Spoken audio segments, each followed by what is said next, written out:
Hello friends, James Stevenson here with a video about market share. Is Tesla losing market share?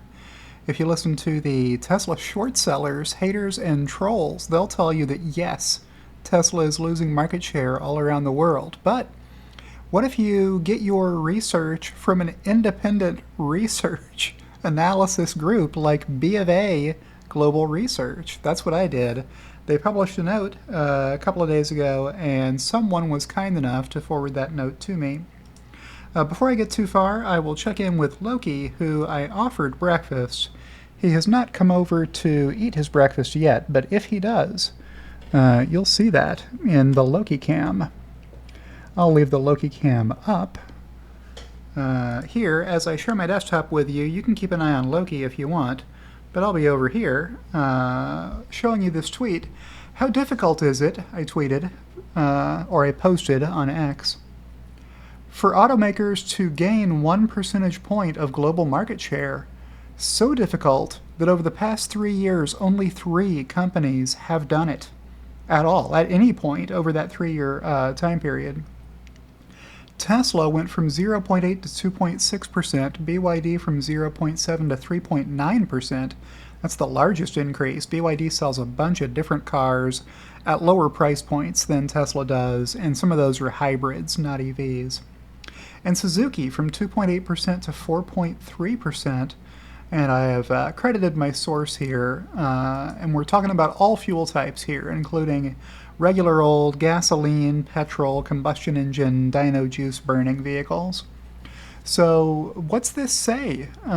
Here's this chart comparing all these OEMs. So in the case of BMW, it's including not just the BMW brand, but also the Mini and John Cooper brands. For example, in their very steady, very consistent 3.2% market share globally.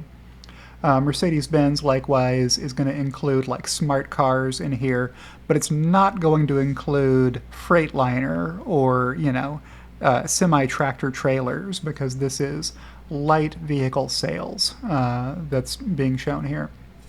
So they're down from 3% to like 2.7, 2.8%. Stellantis also down. This is the parent company of Dodge, Chrysler, Ram, Jeep, Fiat, etc. We've got Renault here not doing great. VW not doing that great, down from 13.7 in 2020 to only 11.9% of the market. That's down almost 2 points. That's bad, folks. Ford also down almost a point. GM down 1.5 points. Somebody has to be up. It's market share, right? It's a zero-sum game with market share. It isn't with total vehicle sales, but with market share, it has to add up to exactly 100% index, right? So Tesla is up from 0.8% of the market in 2020 to 2.6% of the market so far this year. And the time period shown is year-to-date July 2023, according to B of A Global Research estimates. These are not my numbers. I got them from B of A. Toyota holding steady between 10 and 11% of the market. Nissan down a point. Honda down a point and a half. The same point and a half GM has lost. Honda has lost. Suzuki is up. So the reason they've been able to gain so much market share is India. They control the market in India like nobody else. They've got like, I want to say 40%-ish of the market in India, selling really inexpensive, really small vehicles that they produce locally. The value on those is hard to beat if you're a value-conscious new car buyer in India, because imports are so expensive there. India has protectionist tariffs on imported vehicles that make it extremely expensive for you to buy anything not produced within the national boundaries of India. Hyundai here, about 5.5% of the market. Kia has gained 0.5 point since 2020 and kind of held steady there for a few years. BYD, really strong growth, especially from 2021 to 2022. Again, they're selling lots of vehicles, not all of which are very expensive. So they've made huge inroads in China, selling EVs and hybrids. And then we've got the all other OEMs combined group here. I'll show you a different view on this. I'll get rid of my Twitter window and show you my Flourish window here. Let me make sure this fits the page okay. Can I get that? I can't get that to fit any better than that. Let me just drag up so you can see the labels on the x-axis. There, that's better.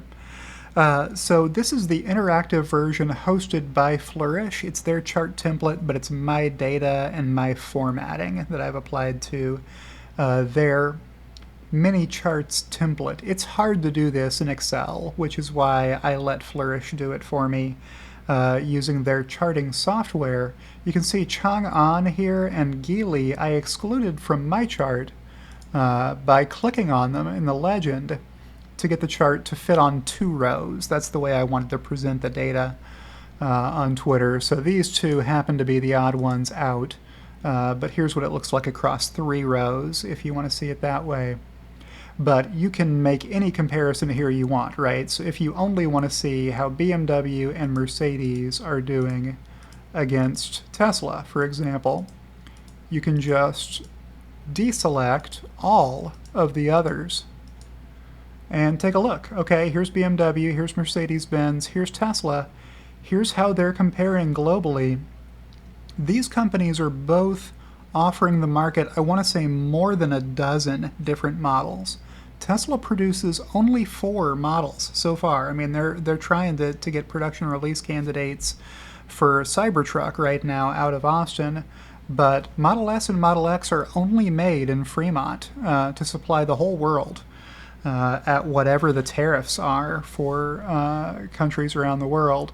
BMW and Mercedes-Benz have globalized production for most of what they sell around the world. So pretty remarkable to see Tesla already taking this much market share.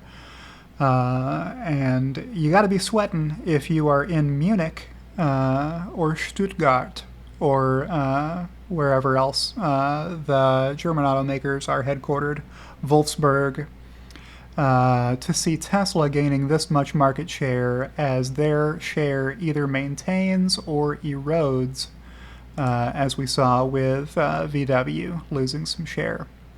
So I've left these links in the video description below. You can go check those out and click on these charts and play around with them if you want. With that, I will check back in with Loki because it's the end of this video, and we'll see he is still curled up in bed. And I'll outro and say if you've enjoyed today's video, click the like button on whatever platform you're viewing this video. It's free to do that. If you're watching on YouTube, there will be a subscribe button over here you can click. That's also free. But thank you to everyone who supports my efforts on Patreon for $4.20 a month, on Twitter for 69 cents a week, or right here on YouTube by joining my YouTube channel as my executive producers Kathy Kitchler and Rebellionaire.com did, and I'll see you in the next one.